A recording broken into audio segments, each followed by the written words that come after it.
What up, y'all? It's your boy, the one and only A Switch, aka who keep rubbing on my elbows, aka who keep putting this mac and cheese in my pocket, aka what keep happening to my shoulder straps.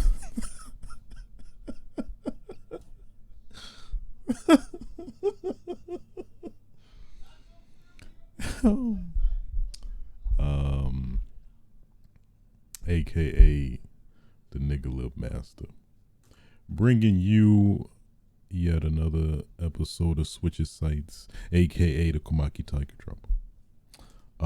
Another episode of Switches Sights, episode 161 to be exact. Today's date is August 25th, 2022. What else? Oh yeah, I know it's been a minute. Been on switching to this bi-weekly schedule, which I am enjoying much more now. So yeah. Well, damn. Don't know what else after that. I feel so out of touch. I feel like I've been in like a vacuum, and I've just come to reality now. But yeah, we'll slowly get back in the groove of things. But definitely got a lot of stuff that I definitely accumulated over the couple weeks. And I'm gonna balance this mic with my chin because I still never figured that out. So let's see. Copy. And I'm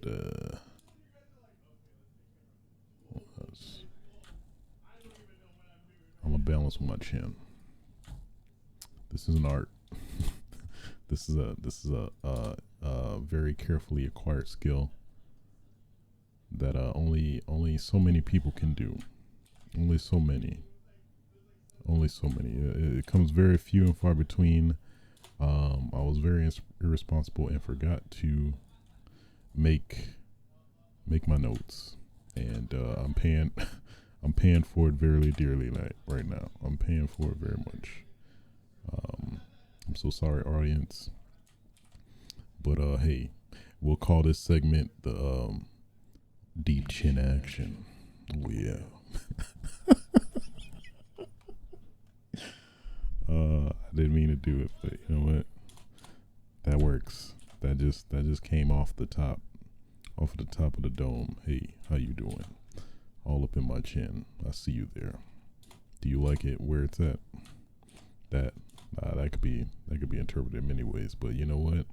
It's up to you. It's up to you how you interpret that.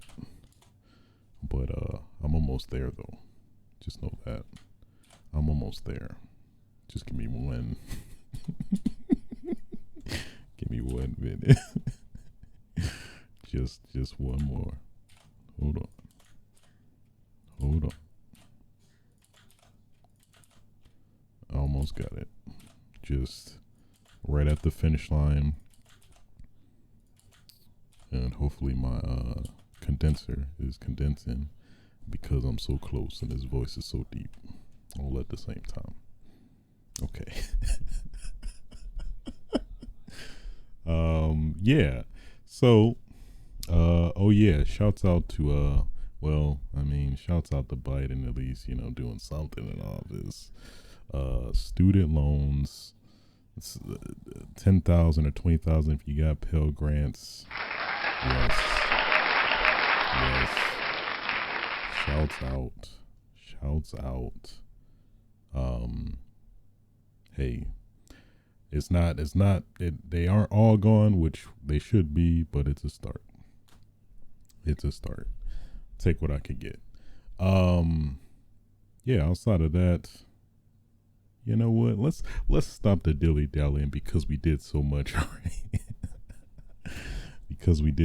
already. And let's get into it.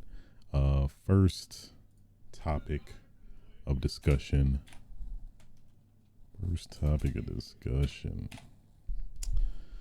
Gamescom 2022 took place. I unfortunately did not see the whole event. I just at least caught up. Shouts out to IGN. So it was a lot that was announced, but I think we're just gonna skim through and get all the highlights at least. Starting off, everywhere was announced by ex Rockstar developer, I believe Leslie Bensley's. That was Leslie Benzies from Rockstar. Split off and made his own team, and now they're working on this IP called Everywhere. That's supposed to be an open world. It seems like futuristic vibe, which it seems to probably take. It looks like it takes a lot of similarities from GTA, even though we didn't get any gameplay. But looks. I mean, I want to see more. I'm at least at that phase. I'm like, I want to see more. But I mean, you know, somebody that's been involved with the Grand Theft Auto series, I mean, I do expect a lot. So you got that. Dune Awakening, which is, you know, hey, Dune fans rise up. I don't even know what it is. I know it's I think it was a movie back in the 80s that got rebooted recently as well. That is, yeah, that I guess is kind of like I can't even compare because I don't even know that much about it, so I'm not. But yeah, Dune Awakening, it's open world survival MMO set in the Dune universe. I don't know. Does not seem like. I mean, clearly, I believe there are hardcore Dune fans out there, supposedly. So there's that, I guess. Callisto Protocol got new gameplay of that, showing yet other ways to be, you know, just horribly disconfigured, discombobulated, just dismembered.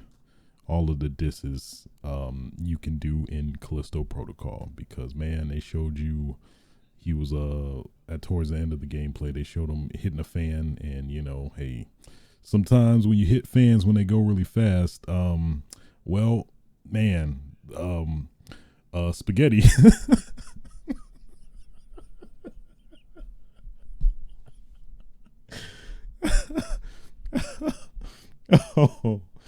Oh, spaghetti.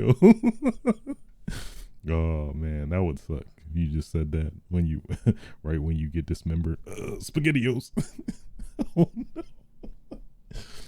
Oh man, I digress though. I digress. Lords of the Fallen, 2 new trailer, moving out 2.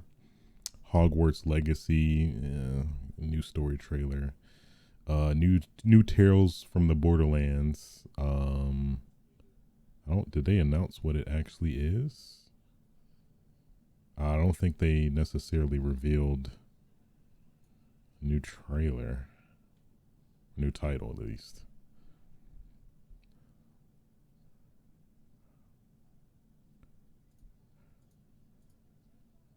I don't think they, let me see.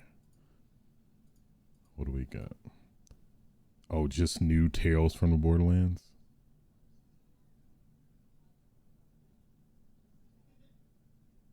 Okay. All right. Interesting. Dying Light 2 Stay Human expansion, Bloody Ties DLC. Sonic Frontiers got a new trailer and confirmed for November. Apparently fighting with the big boys, releasing on November 8th, the same date as God of War Ragnarok, I believe. Let me double confirm that.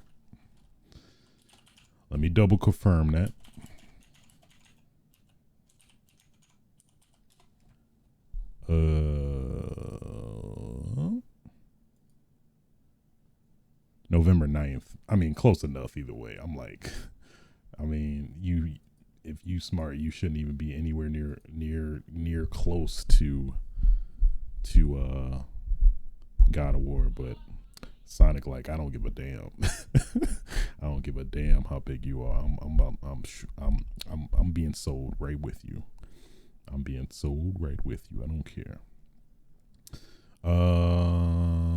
Underwave, a game from a Quantic Dream and Parallel Studio, was announced. Goat Simulator 3 gameplay, first gameplay. What? Seeing goats cause mischief. What more do you want? Return to Monkey Island, arrives September. Let's see. Oh, Lies of freaking P. Let me tell you about Lies of P. This damn game. This definitely feels like a spiritual successor, if anything. If we don't get Bloodborne 2, I mean, this is probably the next best thing. Because, man, that game looks delicious, nutritious, and highly... something-icious. That is definitely Lies of P. So I guess it's based on the story of Pinocchio, which in turn also has a spin of a valedictorian type theme.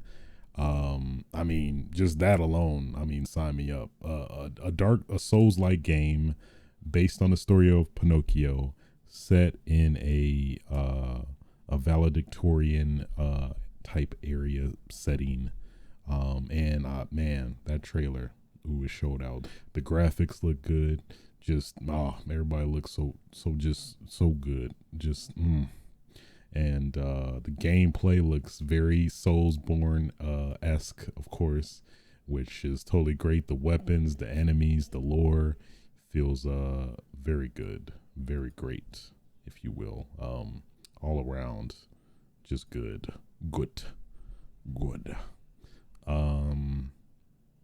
Yeah, players must guide. Oh, I guess you literally play as Pinocchio. I didn't know that. The player must guide him on his journey to become a real boy. That's awesome.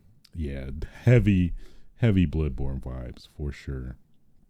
So at least we got some consolation for not getting a Bloodborne 2, or at least a remake anytime soon. So I'll take it. And also on Game Pass, coming to Xbox Game Pass day one, which is pretty dope, but also coming to PS4, PS5, Xbox One, and Series X, I believe PC as well. So, hey, everybody about to get this P, you know? Everybody about to let me stop. What else? What else stands out? It's a lot. Homeworld 3, new gameplay, Genshin Impact, a Sumeru region. As somebody who's never played Genshin Impact, I assume that's significant. It's a whole new region that you impact Genshin. A whole new region, you impact Genshins, of course, obviously, duh.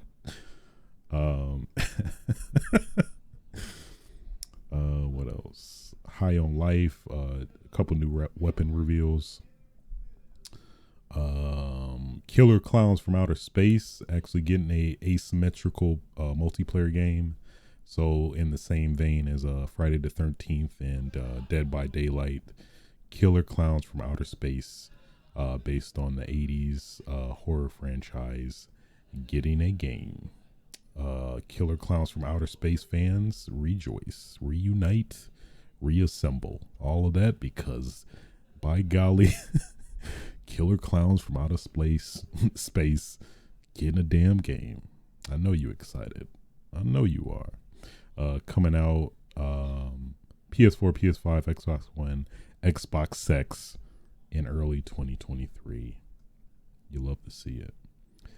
Fallout Skyrim, veteran Jeff Gardner making a new RPG called Wyrd Song, WYRD Song, however you spell that, how you say it, I don't know, I'm sorry.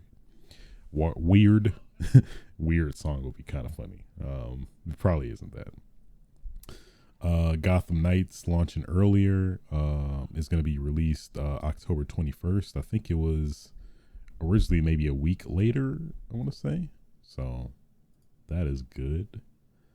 What else? Oh, of course, Hideo Kojima, the legend himself, starting a podcast. Hey, you need to, Hideo, you need to stay on your Hideo, you need to stick to making solid snakes and your Death Strandings and your solids of metal that are gears, cause this podcast realm, you don't want none. Hideo, this is a message directly to Hideo. If you hear this, I'm just telling you right now, Hideo, stick to Metal Gear. And well, I guess you can't really do that. Technically you can't legally. Technically and legally you probably can't do that. So I'm sorry. I apologize in advance for that. Yeah, stick with your Death Stranding and maybe make it more actiony and like Metal Gear. But stay away from the podcasting realm. You are welcome, of course. You are welcome, Hideo. Anything you do, I do respect and appreciate. I do. And that's my problem. Also got 3D hack and slash 2D, 2.5D maybe, hack and slash called Phantom Hellcat. I want to say that with the echo. Phantom Hellcat. Oh, I like that. I like that a lot. What else? Outlast gets a new trailer. Closed beta trailer. I thought that game came out. The Outlast. Maybe that's different. Probably the biggest, like, stone cold stunner on Vince McMahon looking at somebody's boobies. I don't know what that's just. I don't know where that reference came from. But Dead Island 2 actually is real. It actually fully exists now. And is coming out in just a few months before the end of this year. Oh no, actually no. February 3rd of next year. But the game that's been pretty much in like an indefinite limbo, perpetual limbo, if you will, has finally come back to life. Got a fully blown trailer with a lot of detailed gameplay, at least a fair amount of gameplay. Looking pretty good. As somebody who wasn't a fan of the first Dead Island, playing it, this definitely seems pretty interesting. I definitely am very tempted to give it a shot. I'll probably wait to see more gameplay and whatnot, but at least from what I've seen, I'm very enticed, to say the least. Dead Island 2 is back, baby. Damn, it's been like, what, 14 years? When did Dead Island, I think Dead Island 2 was announced in 2012. I want to check that.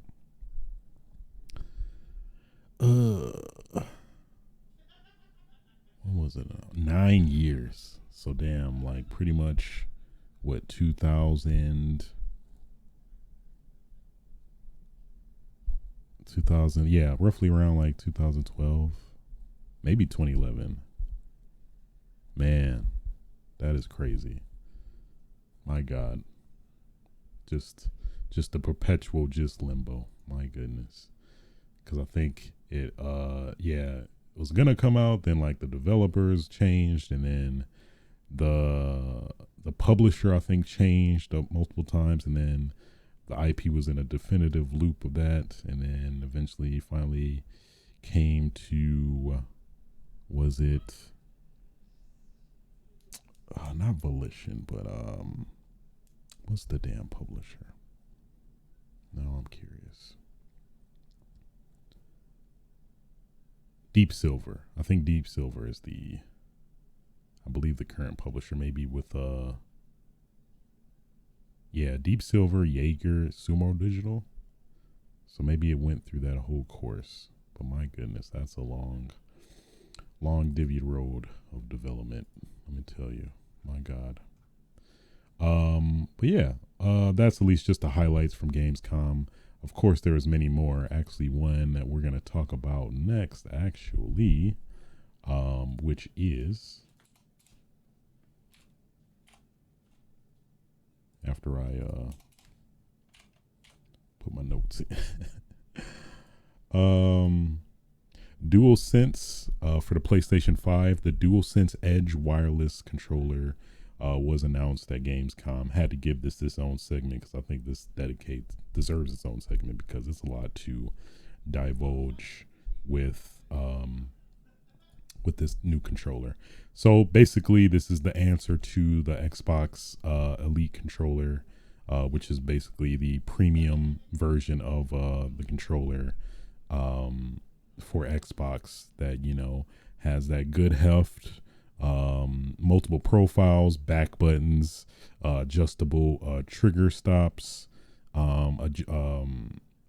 swappable analog sticks as well. All around, good, very fantastic controller, with the caveat of the unfortunate development issues for it, the production issues or whatever, quality issues, because it seems like after roughly a year or so, maybe even under, the controller, at least for me, like the A button like sticks, the bumper stick, or are inconsistent, or sometimes you'll get either a double tap or no registration at all. It was horrible. So hopefully they fix that with probably the inevitable version 3 whenever that comes out. But yeah, so at least PlayStation 5 finally answered the call, and now they have their answer to it. So Dualsense Edge Wireless, it looks just like the PS5 controller, but it it looks fancier essentially. I guess that's really it. Like the D-pad buttons black, and adjacent to the standard white one, has the black trackpad. Then the analog sticks all looks very similar, but definitely has that vibe where it looks very different. So I think the most interesting or striking part of the design of this controller is that it seems to have this like thing for the analog stick specifically, where you can push a button and they pop out and pop back in. So presumably, you know, that's where you can swap the controllers. It's going to come with a case just like the Elite controller, as well as a braided cable for the controller as well. Got the trigger stops, so you can adjust the triggers on the adjacent sides as well. Back paddles, of course. Yeah, man, it does look good. I mean, I'm just, it looks so aesthetically pleasing, of course. Let me check the highlights they have. Ultra customizable controls. You can make the DualSense Edge wireless controller uniquely yours by remapping or deactivating specific button inputs, and fine-tuning your aim by adjusting stick sensitivity in dead zones. In addition, each trigger is adjustable with options to tailor travel distance and dead zones to your preference. For example, you can manually reduce travel distance of the triggers for faster inputs in competitive FPS games, or reduce the dead zone for precise throttle control in racing games. Ability to save multiple control profiles, similar to the Elite controller, where I wonder how you swap it. I think there's a button on the trackpad itself. Once you find your ideal control settings, you can save them to unique profiles and swap between them on the fly. With the DualSense Edge Wireless controller, you always have your preferred controls for your games ready to go, whether you're facing Norse gods and monsters in God of War Ragnarok, or rival players in an online battle royale. On controller user interface, dedicated FN button, which is like a additional key, additional programmable button, allows you to easily adjust your setup while staying focused on the game in action. Quickly swap between your preset control profiles. Adjust game volume, chat, and balance, and access the controller profile settings menu to set up and test new control iterations while in the game. That's pretty cool. I think that's definitely the one up, at least one of the edges that it does have over the Elite controller from what I'm seeing so far, because it is kind of a slight pain if you have 3 profiles with the Elite controller, and you can swap between the 3, but let's say you're playing an additional 4th game, and that in turn will have to make you swap a profile from one of your existing games, where you have to go to the menu, swap it, then go back to the game. But at least now, at least with the PS5 version, it seems like you can do that on the fly with the controller itself. So I guess there might be maybe some mini LED interface or something that maybe indicates that, but it doesn't seem like. I thought maybe it might be on the face pad, but it's got to be on the back somewhere, maybe.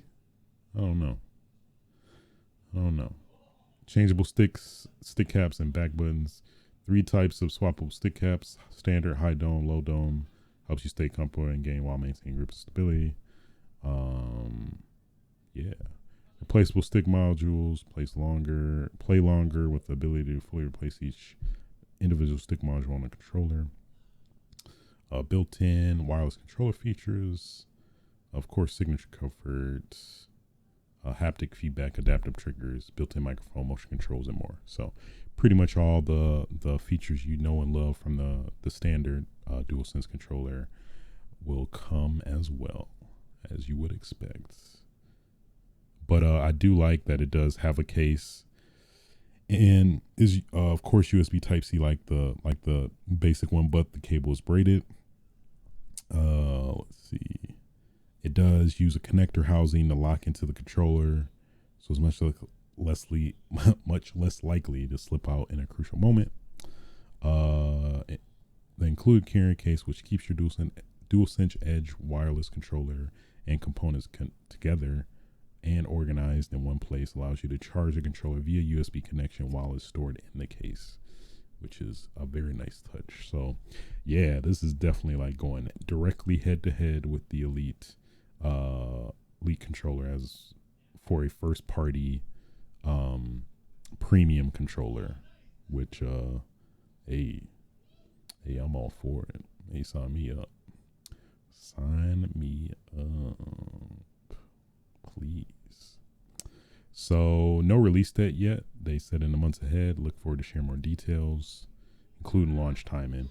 My guess is, I think, especially with the Call of Duty exclusivity and probably the most popular game that this would be used for, I would assume. I think it's definitely going to come out before the end of this year. Probably maybe around, I'm guessing like around November, which is maybe a little bit after Modern Warfare 2 releases, but probably somewhere within that window. Maybe late October, I think. But yeah, it's definitely coming out before the end of the year for sure. Ooh boy. Oh, it looks so good. I'm sorry. Let me stop gushing.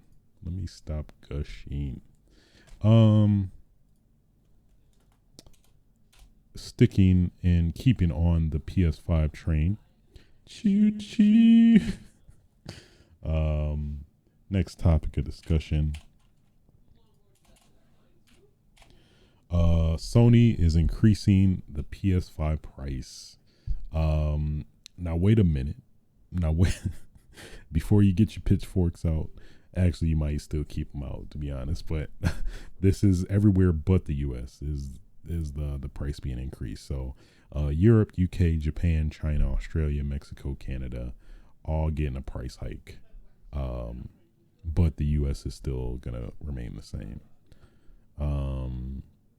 What is their justification for this? The global economic let me get into my professional representative speak. The global economic environment is a challenge that many of you around the world are no doubt experiencing. We're seeing high global inflation rates as well as adverse currency trends impacting consumers and creating pressure on many industries. Based on these challenging economic conditions, Sony Online Entertainment has made the difficult decision to increase the recommended retail price, RRP, of PlayStation 5 in select markets across Europe, Middle East, and Africa, Asia Pacific, Latin America, as well as Canada. There will be no price increase in the United States. The new RRPs below are effective immediately unless otherwise noted. So for Europe, the disc drive version, £549, and the digital edition is £449, which I'm not sure how that transfers to US in terms of that conversion rate. Well, I guess it's $50 more than I think it's that's pretty much been flat around most of the countries except for Canada, I want to say. UK $479.99, disc edition $389.99. Japan 54,980 yen for disc, for 44,980 yen for digital. China 4,299 yuan. In the digital edition, 3,499 yuan.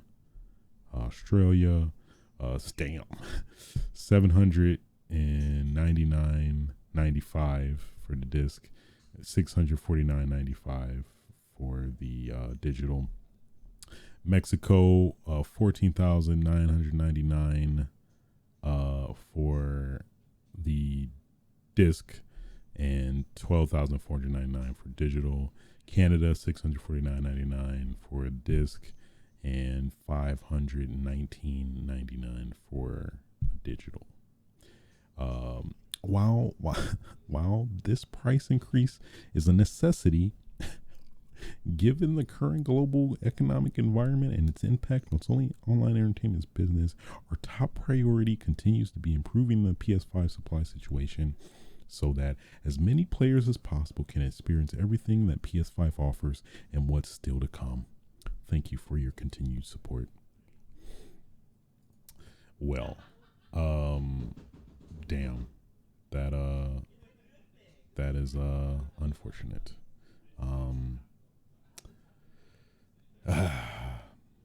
Inflation, man, it's messed up. It really is. Everything keep raising price. We not getting raises as much though. So how does that work? At least I guess at least for the U.S. I mean, still, but it's weird that every other country but the U.S. is affected. So I think probably that would cause a whole damn tirade and riot, even, you know, in of itself because of that. You know, considering what, like 2 years, and that's the funny part too. Like the PS5 has been, you know, ongoing for 2 years since it launched, which by this time period technically we should see a price drop, but we're seeing the exact opposite. PS5 is out for 2 years. All right, let's raise it up. I was like, what? The price was supposed to drop though. We're raising it up. Don't worry about it. Well, I guess obviously due to the increasing and consistent demand and supply not being able to fulfill that, it is pretty likely, you know, the reasoning for it. But still, it's kind of messed up, especially for people that have been trying to get one for, you know, so long, and now, hey, oh, you want to get a PS5 today? Oh, man, it's been increased. The price is increased. So, yeah, pay up, buddy. All right, thanks. Thank you so much for your being up. Yeah, there you go. Yeah, you'll get it. You want it anyway, right? I mean, you know, you could pay the increased price for the scalpers, but you know, hey, we're gonna increase the price so they don't have to. You know, so. Hate to see it. It sucks. I find it weird that the U.S. actually just did not increase at all, though. I think that's probably one of the biggest surprises for me. That like literally every other country except the U.S. is getting a price hike. So I guess maybe, I don't know. I feel like equally it's hard to get like equally around everywhere. It feels like so. I've yet of the many times I've went to some of the stores where they generally would have them, I've not seen them. So I mean, you know, unfortunate.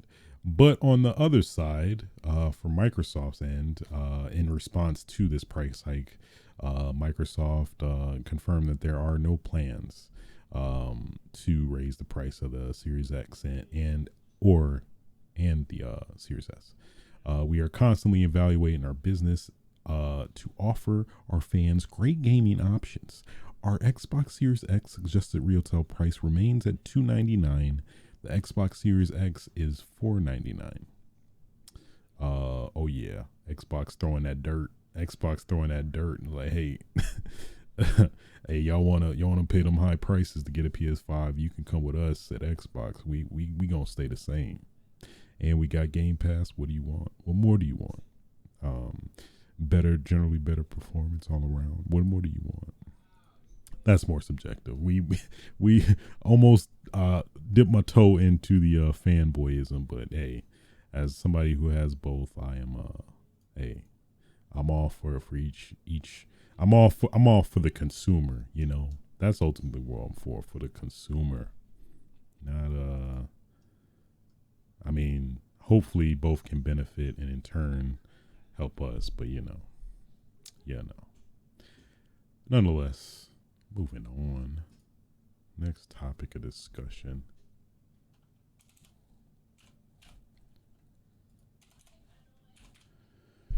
Disney Marvel Games Showcase has been announced. It will take place September 9th. Via Twitter, watch the Disney and Marvel Game Showcase live from D23 Expo 2022 on September 9th. Don't miss the big reveals, announcements, and trailers for the new and upcoming games coming to you soon. Yeah. Did they mention anything? Oh, in addition to the all-new announcements, fans expect new reveals from titles including Disney Dreamlight Valley, Marvel's Midnight Suns, Lego Star Wars The Skywalker Saga, and a sneak peek at the upcoming Marvel Ensemble game from Skydance New Media. So, I'm curious what to expect. I know there was a rumor about a Black Panther game that might pop up here. That'd be cool. That would be crazy. That if they announced the Marvel versus Capcom game at this event, that'd be pretty wild. It's possible, I think. It's possible. Disney Marvel specifically, so pretty much I think anything is fair game, it seems like. So potentially could get Marvel vs. Capcom 4 or a port of Marvel vs. Capcom 2 that's been so heavily requested. Hell, could even be both. Who knows? What do I want? What would I want from this? Probably Marvel vs. Capcom. That'd be great. Fuck. What else?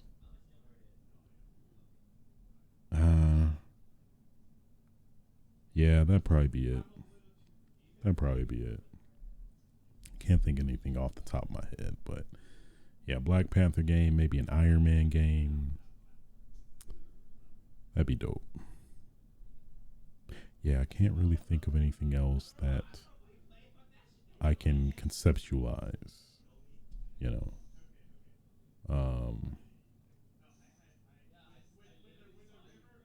X-Men, maybe. That'd be kind of crazy considering. Well, it could have been in the works, who knows, but yeah, I guess we'll see. We'll have to see, but it definitely seems like it has a lot of potential. So, moving on.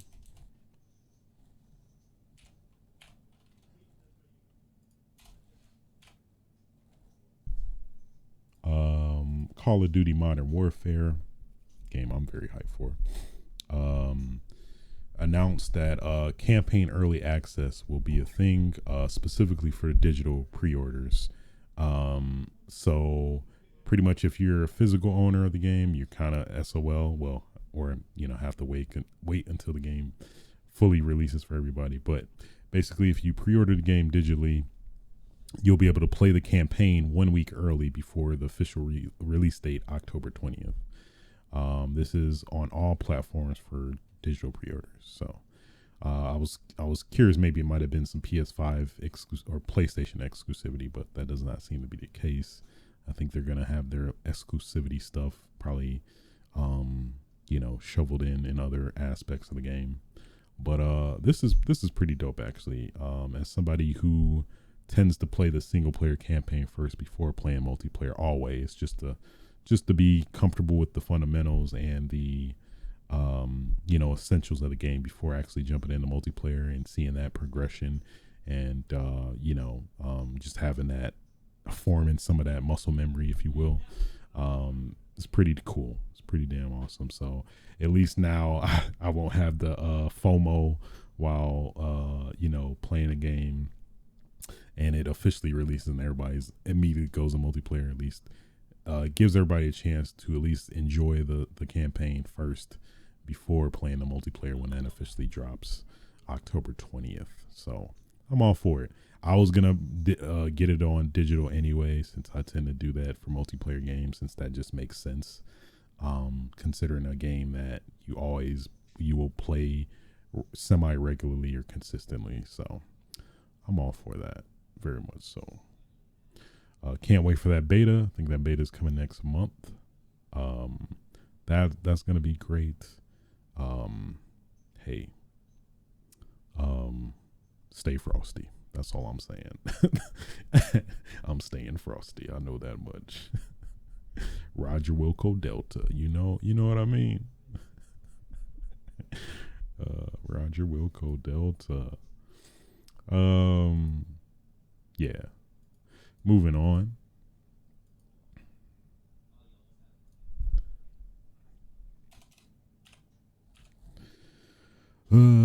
Let's see. Overwatch announced that there will be progression, specifically for Overwatch 2. So what this means is that pretty much you can merge all of your accounts if you've been someone like myself who's played like probably a majority of Overwatch 1 on PS4 and then dabbled a fair amount. I think I originally got it on PC and then started playing with friends on PS4. And then I think maybe dabbled on Xbox, but now they're going to merge all the accounts together, so it will be one unified account. So what this means is that I believe it will merge any of the skins you got across the multiple games, which has been a very huge annoyance for me. Where it's like it's been some really good skins I got on one account, another, but they stick to those relative accounts, but now they will merge and you will be able to it'll all be unified, which is fantastic. So if I play on PS4 and hey, get a really dope skin, I'll be able to hop on PC and I'll be able to use said same skin. So that's pretty dope. And they do answer some of the questions, I believe, as well. You can only link one account per platform. So at least in my scenario, I only have one account per platform, so that would benefit me. And I think all items will merge. Yeah, so all of them will be merged to a single account. Skill rating, that's an interesting question actually. Competitive skill rating will be separated by PC and console input pools. Highest rank will be taken if players merge multiple console accounts. Oh, that's cool. So yeah, probably my highest is probably console. So achievements will be merged. So that'd be pretty dope actually. So you'll be get like consistent dopamine pops of trophies and achievements if you earn said things on other platforms. So that's cool. I guess I'm a little cloudy on if a lot of the stuff you've done in Overwatch 1 transfers to Overwatch 2, which I believe is the case, but I guess we'll find out sooner or later. Credits will be merged, so any credits you've merged across the games will all be unified essentially. Overall, I'm very, very excited for this. This is definitely gonna get me back into Overwatch eventually when this is a thing. I think you can start doing it now actually in preparation for Overwatch 2 when it officially releases. So that's gonna be dope. Very, very dope. I'm all about give me cross progression, cross cross play, cross it up, except the cross everything up except the swords. Unless you into that, I don't know. I'm not, but hey, everybody to their own. Cross it up. Just cross it up. Just cross it up. You love to see it though. As somebody who plays on multiple platforms, I'm in heaven right now. We need to make this a standard. We need to standardize this some way, somehow, make some government mandate, because this is important. It really is. I can't stress it enough. Moving on. Fortnite Dragonball event was announced. So you got Goku, you got Vegeta, you got that cat thing. I don't even know what you call it. That's just me. Beerus, I think it's Beerus. You got Bulma, the girl with the blue hair. The ignorance I'm showing right now. And then you got like the dragon Shenlong, I believe. Shenron glider. You got the Kamehameha. You got a lot of the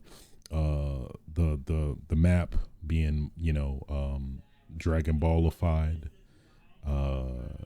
Yeah, and you got a Dragon Ball Super episode festival. So this definitely was the hype up the Dragon Ball Super movie that I think really recently released last weekend. So you got that. I mean, this is like probably every Dragon Ball fan's dream. I know it's a lot of you. You can go Super Saiyan as a emote. You can have Goku do the stanky leg or the pop lock and drop it. I mean, whomever y'all were, your fantasies have been fulfilled. I hope you're happy. As somebody who's not a fan of Dragon Ball, but at least we'll talk about it a bit later in terms of playing it. But it's very interesting for sure. As somebody who's not a fan, it's very interesting. So there you go. Dragon Ball came came to Fortnite. Man, this is just so many damn people, so many damn IPs in Fortnite. It's annoying because it's like, I have been enjoying it though, which we'll talk about in a bit, but I digress. Next topic. Let's see here.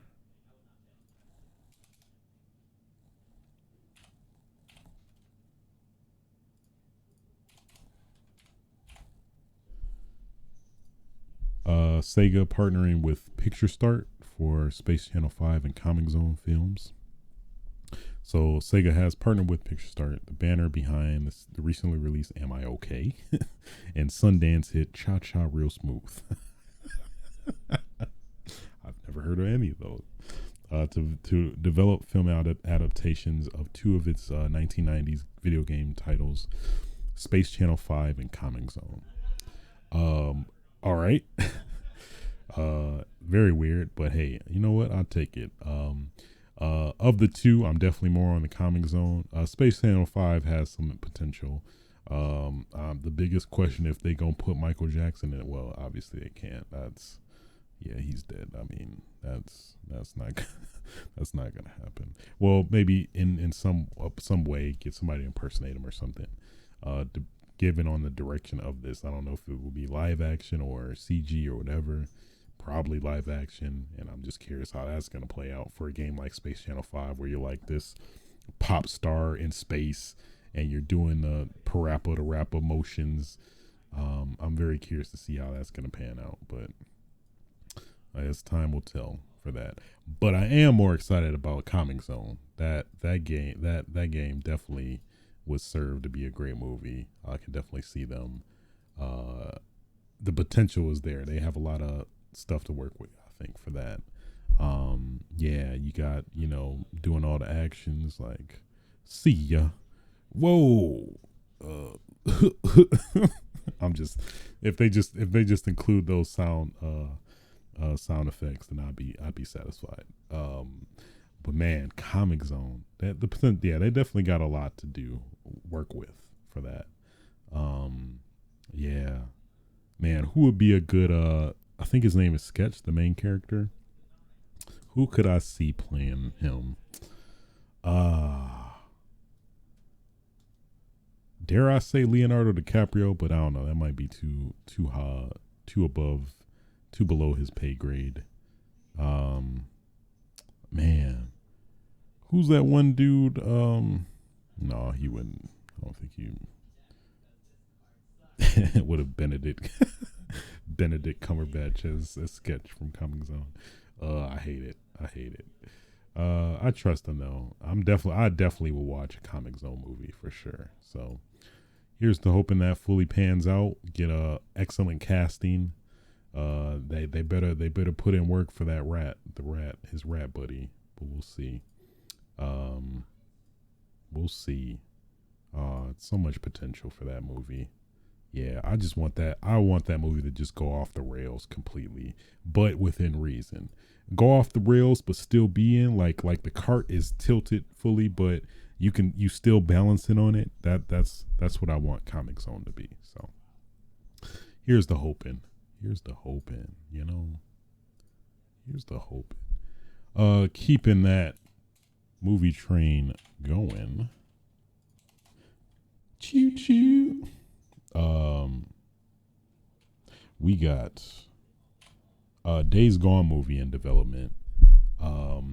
Man, this is just weird to me based on like, I don't know. Well, one, we aren't officially getting a sequel at all, so I don't know what's gonna be of that. And then after that, we're not gonna get a whatchamacallit. The fact that we're getting a movie before the sequel is like, and then it's like we have so many zombie related films and IP. I just don't think there's room for yet another one that's based on a game that's pretty much defunct now. Of all the IPs, Days Gone, it's like, I don't know. Who knows? Maybe if this movie is successful, maybe it might pique interest for Sony to actually, green light a sequel to the game. So, I mean, the game had a lot of potential, but it just, I don't know. It did a lot of unique stuff, but I don't know if it would be actually a perfect sequel game where it could, if it improved a lot of the stuff in the first one, it might have a lot of potential to be a pretty great IP afterwards. So we'll see. I don't know. Days Gone though. Of all the Sony IPs, Days Gone. Whatever. I digress. With that being said, that will conclude all the news for this week. Get into what I've been playing. Copy.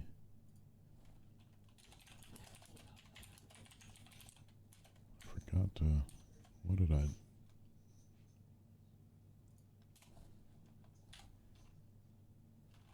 53. Damn it. Come on. Cooperate with me. Please. So what I've been playing. Not much actually, to be honest with you. But I did get a little bit of game time in. Played Fortnite, like I referenced earlier, that Dragonball event. Played with a coworker of mine, and we played a little bit of that, a couple games here and there, which was pretty cool, pretty enjoyable, I have to say. As somebody who's not a Dragon Ball fan, but knowing some of the memes and like pop culture references at least, I think the event is pretty fun. So pretty much typical Fortnite with, of course, the Dragon Ball spin theme to it. I guess the biggest change is that now you have the Dragon Ball power ups now, where you have the Kamehameha as well as the whatchamacallit, the Nimbus Cloud. And you basically, those are pickups that you get on the map that I gradually pop up on the map, and fight to get the power ups. And but man, yeah, that Kamehameha, boy, that boy is powerful when you use it right. It's just a beam of just decimation. That's all it is. So pretty much, if you aim at the person and consistently hold your aim on said enemy, they gone, they gone, they gone, man, they gone. Which is pretty fun, pretty satisfying as well. Being on the receiving end is not as fun as either, because they, at least after the fact, when your screen is blue, that means you about to get blasted. And it's more than likely no way for you to get out the way, because the blast goes through like objects, and like the perishable objects, like that you can craft and stuff. So pretty much it's just a beam of decimation. And if you're on the receiving end, boy, thoughts and prayers thoughts and prayers for you, because man, it's good luck. So that's cool. That was pretty fun. I guess that's really the noticeable, like, big significant change within the game, I felt. Of course, obviously the map has made a fair amount of changes to it to be in line with the Dragon Ball theme. But other than that, pretty much standard Fortnite, at least from what I've seen, which is not a bad thing. I think for the game, you don't want to necessarily deviate too much from the main formula, but I think definitely hit a very good balance between implementing a little bit and sticking with the essential formula that is Fortnite. So I rocked in, probably the only skin I got is the John Wick skin, where fucking John Wick fucking doing Kamehamehas is pretty funny. It's pretty funny. And which is kind of the benefit of buying these skins, is like, now that all these new themes coming out, like freaking I don't know if I think he did, Dwayne "The Rock" Johnson doing a Kamehameha, or freaking Morty from Rick and Morty doing a Kamehameha and stuff is funny. But then on the other side, like I mentioned earlier, you got Goku doing the stanky leg, or doing the Carlton dance. I don't even know if some of these are existing, but it's pretty fun. Always a good time.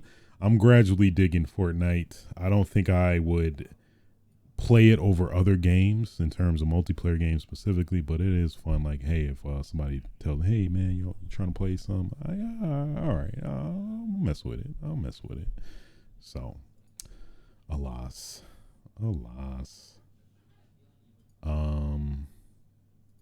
guess that should be what I put. And also played, let's see, excuse me. Also played Stray. So been playing this for a bit, pretty much with my girlfriend. Been playing this. It's been a fun experience. It's like an action adventure game with a cat, and you do cat-like activities, so there you go. That's Stray, everybody. All right.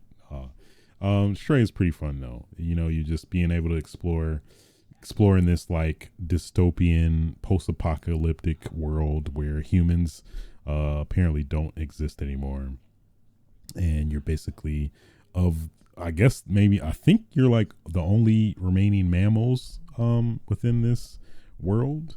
And then so you basically talk to the robots. It seems to be just basically only robots left, talking to robots and fellow cats. And you basically figure your way out to exploring the world. And I think eliminating these enemies, I think they're called Zergs, where they're just these little monsters, kind of similar to like, I don't know what they're kind of like Krill from Gears of War. The what are those enemies called from Halo? Those Halo enemies, damn it, Covenant, the Flood from Halo. Basically they can mob up and kill you, which is there's certain points in the game where you do encounter that. So, but yeah, pretty fun experience for sure.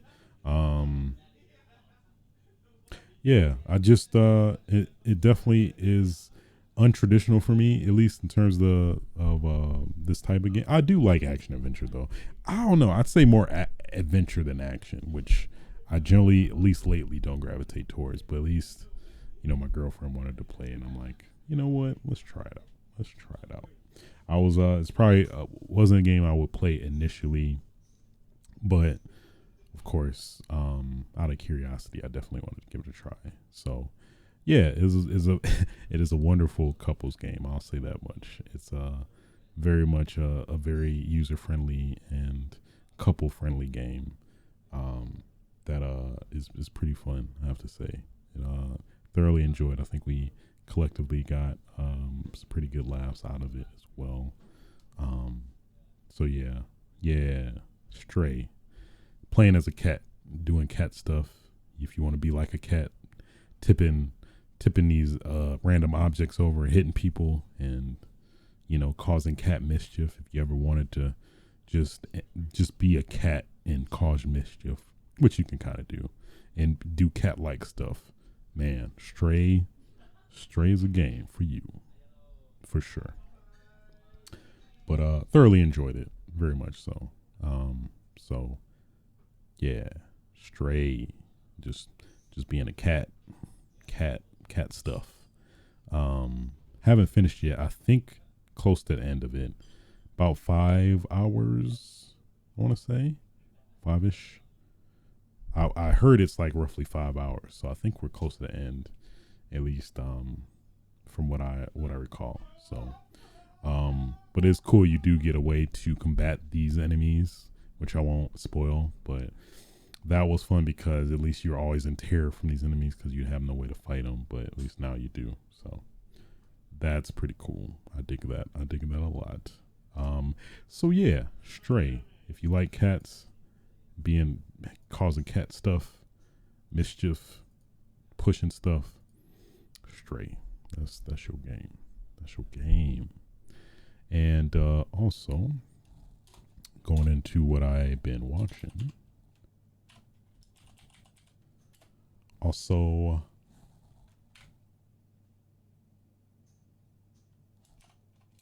get tight.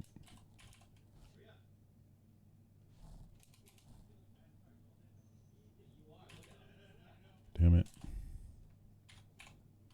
Hope I did not do that right. Damn it! There we go. Also watched She-Hulk, which was pretty cool. Which is, basically Hulk, but she if you want the ignorant version, but no, a female version of the Hulk, where basically Bruce Banner's cousin, they're chilling, and then I think they're going to this resort. I think they were just doing something, and then like they were driving, and then a car accident happened, and then somehow Bruce's blood got on her, and now she's got the Hulk genes or cells, whatever you want to call it, and now she's able to turn into a female Hulk, which is pretty cool. And hey, she be hulking out, and at least this pilot episode was pretty much about them discovering her powers and how her powers differ from Bruce Banner's, and where it seems like she is pretty much in more control than Bruce with his powers, which was pretty cool, fascinating to watch. And what else? Oh yeah, we did learn, because there was an ongoing mystery about like Bruce Banner, like how he was able, he was smart Hulk in Avengers Endgame, and then he was like back to his original self in the ending credits of Shang-Chi, and he had a arm sling, which it was kind of unknown how he was able to heal the arm because it seemed like it was permanent damage, but apparently, like the show explains, I guess spoilers for She-Hulk / Hulk related stuff if you care, but a way to he can heal when he's in his normal form, and he built a device that lets him forces him into human mode to prevent him from going into Hulk mode, which at least in turn helped him heal his arm, which was pretty cool. So we finally got an answer to the ongoing Hulk issue of, is his arm okay? Will it be able to hit people, strongly? I don't know. I guess it was just more so burnt than damaged. A little bit both, really, when you think about it, but I digress. But yeah, basically majority episode took place with them at a resort, Bruce's resort that him and Tony built, and they're all just having hijinks and discovering their powers, having dick measuring contests basically. I was like, hey, I could throw this stone fast. No, I could throw it faster. And then they literally had a fight, and it was funny. It had a good balance of funny and intrigue, and I thoroughly enjoyed it for sure. Very fun. I enjoyed it. I enjoyed it very much so. I did. Yeah, Hulk. He be hulking and stuff. But this is she. And then it went to her, she's a lawyer as well. So it's that intrigue now where she's a lawyer, where they show a little bit towards the end. Fighting Titania, I guess, is a renowned villain for She-Hulk, which at least it felt more like a teaser for maybe the next couple episodes or whatever, but I guess we'll see. So yeah, She-Hulk. I enjoyed it. I really did. Recommend it. Can't wait for the next episode, which is already premiering, but I'm gonna wait. I'll wait to watch with my girlfriend. That's our ritual. Well, at least one of our ritual shows that we're slowly forming now. So yeah. But other than that, I think that really pretty much does it for episode 161 of Switch's Sights. If you did enjoy the podcast, feel free to like, rate, and subscribe on your favorite podcasting platforms. 5 stars are appreciated.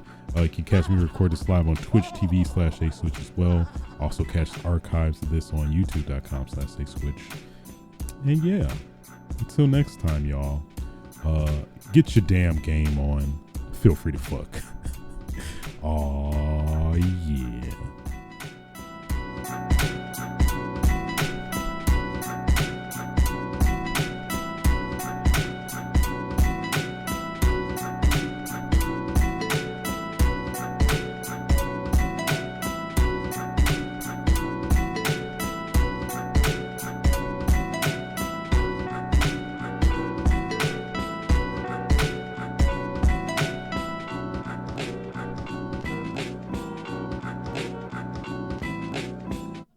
Nobody's safe.